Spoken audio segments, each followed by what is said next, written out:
بسم اللہ الرحمن الرحیم۔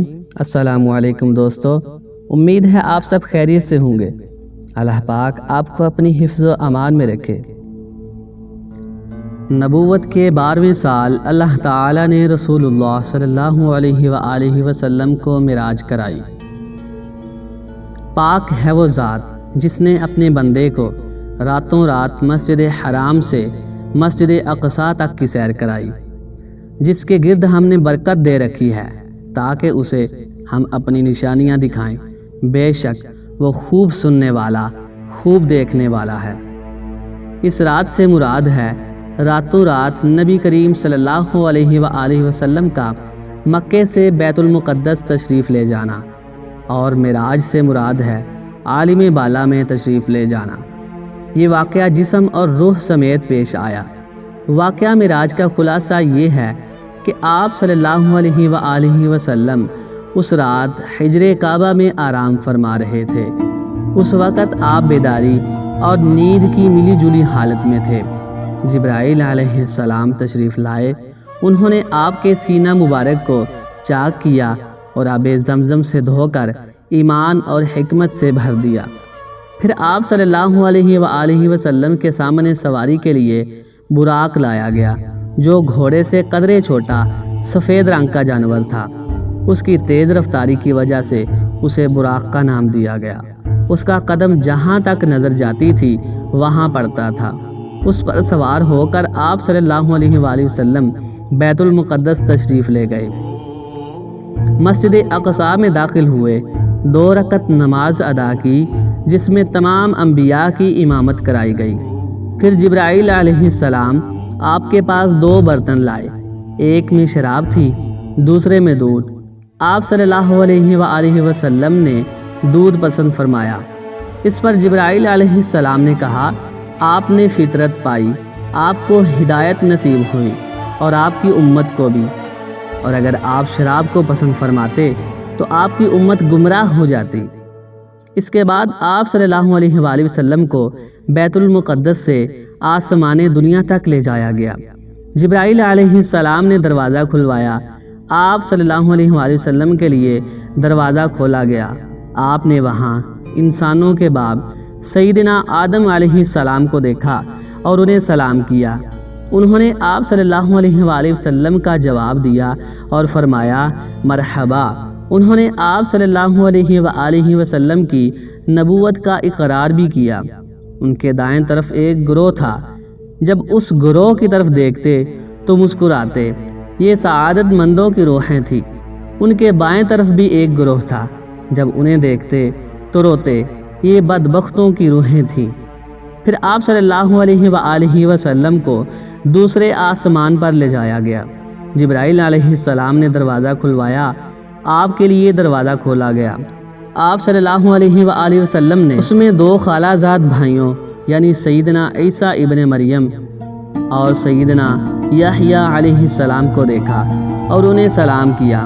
انہوں نے جواب دیا اور کہا، مرحبا، اور آپ صلی اللہ علیہ وآلہ وسلم کی نبوت کا اقرار بھی کیا۔ پھر تیسرے آسمان پر لے جایا گیا۔ وہاں آپ صلی اللہ علیہ وآلہ وسلم نے سیدنا یوسف علیہ السلام کو دیکھا۔ انہیں آدھا حسن دیا گیا تھا۔ آپ صلی اللہ علیہ وآلہ وسلم نے انہیں بھی سلام کیا۔ انہوں نے جواب میں کہا، مرحبا۔ پھر آپ صلی اللہ علیہ وآلہ وسلم کی نبوت کا اقرار بھی کیا۔ پھر آپ صلی اللہ علیہ وآلہ وسلم کو چوتھے آسمان پر لے جایا گیا۔ وہاں سیدنا ادریس علیہ السلام کو دیکھا۔ انہوں نے آپ صلی اللہ علیہ وآلہ وسلم کو مرحبا کہا اور آپ کی نبوت کا اقرار بھی کیا۔ پھر 5ویں آسمان پر لے جایا گیا۔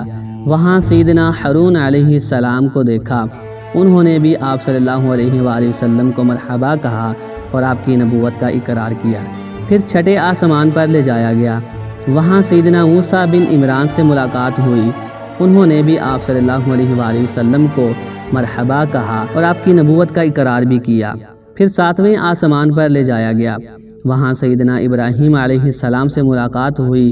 انہوں نے بھی آپ صلی اللہ علیہ وآلہ وسلم کو مرحبا کہا اور آپ کی نبوت کا اقرار بھی کیا۔ وہ اپنی پشت بیت معمور سے لگائے ہوئے تھے، جس میں روزانہ 70,000 فرشتے داخل ہوتے ہیں اور وہاں ان کے پلٹنے کی باری نہیں آتی۔ پھر آپ کو سدرۃ المنتہا تک لے جایا گیا۔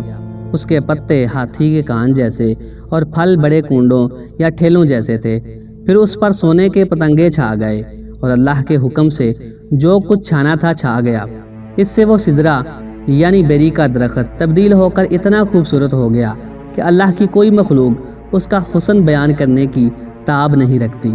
پھر آپ صلی اللہ علیہ وآلہ وسلم کو جب بار جل جلالہ کے حضور لے جایا گیا اور آپ باری تعالیٰ کے اتنے قریب ہو گئے کہ 2 کمانوں کے برابر یا اس سے بھی کم فاصلہ رہ گیا، اس وقت اللہ نے آپ پر اور آپ کی امت پر دن رات میں 5 نمازیں فرض فرمائیں۔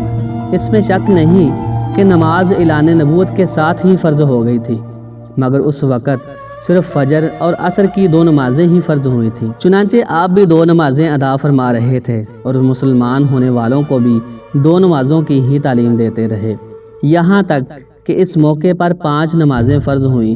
عقیدہ توحید کے بعد نماز ہی اسلام کا وہ پہلا عظیم حکم ہے جو مسلمانوں پر سب سے پہلے فرض ہوتا ہے۔ پھر اسی رات نبی کریم صلی اللہ علیہ وآلہ وسلم مکہ مکرمہ واپس تشریف لے آئے۔ صبح ہوئی تو آپ صلی اللہ علیہ وآلہ وسلم نے اپنی قوم کو ان بڑی بڑی نشانیوں کی خبر دی جو اللہ جل نشانہ نے آپ کو دکھلائی تھی۔ تو قوم کے جھٹلانے اور تکالیف پہنچانے میں اور زیادہ شدت آ گئی۔ کسی نے تالیاں بجا کر آپ کا مذاق اڑایا تو کسی نے حیرت اور انکار کے انداز میں اپنے سر پر ہاتھ رکھ لیا۔ کچھ لوگ حضرت ابوبکر صدیق کے پاس گئے اور طنزیہ انداز میں بولے، کچھ سنا؟ تمہارے دوست محمد صلی اللہ علیہ وآلہ وسلم کیا کہہ رہے ہیں؟ سیدنا ابوبکر صدیق رضی اللہ تعالیٰ عنہ نے پوچھا کہ انہوں نے کیا کہا ہے؟ جواب میں انہوں نے وہ سب کچھ دہرا دیا جو آپ صلی اللہ علیہ وآلہ وسلم نے بیان فرمایا تھا۔ اس پر سیدنا صدیق اکبر رضی اللہ تعالیٰ عنہ نے فرمایا، اگر یہ باتیں آپ صلی اللہ علیہ وآلہ وسلم نے فرمائی ہیں تو بالکل سچ فرمائی ہیں۔ لوگوں نے کہا، گویا آپ اس کی تصدیق کر رہے ہیں۔ جواب میں صدیق اکبر رضی اللہ تعالیٰ عنہ نے عجیب بات فرمائی، کہنے لگے، میں تو اس سے بھی دور کی بات پر آپ صلی اللہ علیہ وآلہ وسلم کی تصدیق کرتا ہوں۔ آسمان سے صبح و شام جو چیزیں آتی ہیں میں ان میں بھی آپ صلی اللہ علیہ وآلہ وسلم کو سچا جانتا ہوں۔ ان کے اسی جواب پر آپ کا لقب صدیق مشہور ہوا۔ ادھر کفار نے آپ کا امتحان لینے کا پروگرام بنایا۔ پوچھا، آپ بیت المقدس کے بارے میں تفصیل سے بتائیں۔ آپ صلی اللہ علیہ وآلہ وسلم نے اس سے قبل بیت المقدس کبھی نہیں دیکھا تھا، نہ معراج کے وقت اس کی تفصیل ذہن میں بٹھائی تھی، لیکن اللہ نے آپ کے لیے اس کو روشن کر دیا اور آپ صلی اللہ علیہ وآلہ وسلم اس کی نشانیاں بتاتے چلے گئے۔ آپ صلی اللہ علیہ وآلہ وسلم نے ایک ایک دروازے اور ایک ایک جگہ کی تفصیل بیان فرما دی، اور وہ آپ کی کوئی بات جھٹلا نہ سکے، اس لیے کہ انہوں نے تو بارہا بیت المقدس دیکھا تھا۔ وہ صرف اتنا کہہ سکے جہاں تک نشانیوں کا تعلق ہے وہ درست بتائی ہیں۔ پھر انہوں نے ایک قافلے کے بارے میں سوال کیا۔ وہ قافلہ ملک شام سے مکہ معظمہ کی طرف آ رہا تھا۔ آپ صلی اللہ علیہ وآلہ وسلم نے اس قافلے کے اونٹوں کی تعداد اور قافلے کی دوسری تفصیل اور مکہ پہنچنے کا وقت اور جو اونٹ سب سے آگے آ رہا تھا اس کی مکمل خبر انہیں دے دی۔ پھر جو تفصیل آپ نے قافلے کی بیان فرمائی تھی وہ بالکل اسی کے مطابق مکہ معظمہ میں داخل ہوا، لیکن وہ ظالم پھر بھی آپ پر ایمان نہ لائے، اپنے کفر پر ہی ڈٹے رہے۔